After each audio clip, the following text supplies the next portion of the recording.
I really enjoy being part of this subject. I learned so much about corruption and its consequences.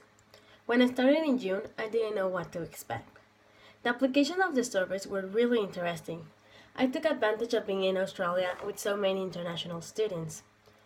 Their answers were not what I expected. Each answer was so different according to their country. And some of my friends even got really excited when I was asking the questions, and they were telling me who I should ask also this survey in order to get more interesting answers. I learned so much about their countries and their stories and how they told me if they bribe or if they didn't and why, that I wouldn't have been able to learn it if it wasn't because of this survey and the questions that I was asking. I also enjoy a lot the videos, and I enjoyed them even more when they were talking about real examples. Like for example, with Silvio Berlusconi, the Italian ex prime minister. Instead of just going and googling more about that info, I just went to my Italian friend, and it was so interesting to learning her point of view. But then I also learned about another point of view of another Italian. So it's really nice how I could complement the information, like with talking with real people that live with it.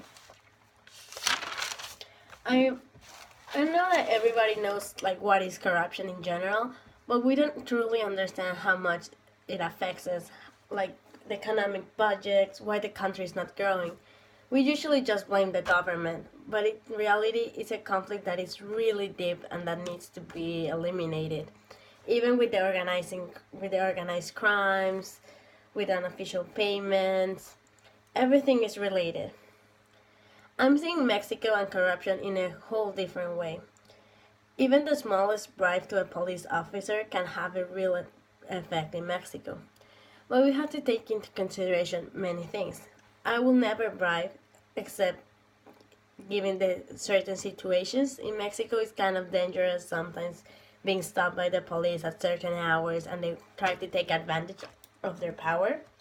So sometimes bribes is the only way we can like try to be safe.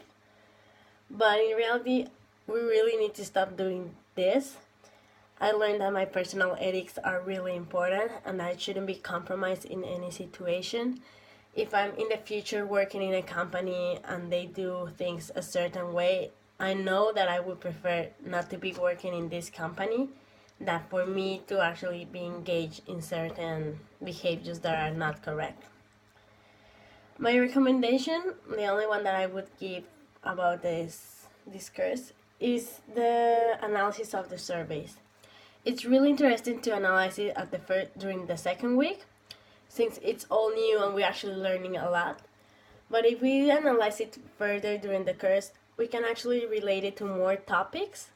So this way, maybe not all of them are gonna focus on the same thing, but we will able to give it like enrich it in more ways. Also, well, this doesn't have actually to be with the content, but it sometimes it was really difficult with the internet with understanding what the other students were trying to say. But it's nothing that the course can actually do. But thank you so much for the course. I really enjoy it and I learned so much more that I hope I will apply in my future, even if I'm doing my own business or if I'm working somewhere else. And hopefully I will teach other people, educate them little by little. Even if I just start with my family or with my friends, even my friends here, they learned so much about corruption just because I was there talking about it. So I really enjoyed this. I hope more students keep enjoying in this and learning so much more, so we can actually have a fight against corruption and eliminate it someday. Thank you.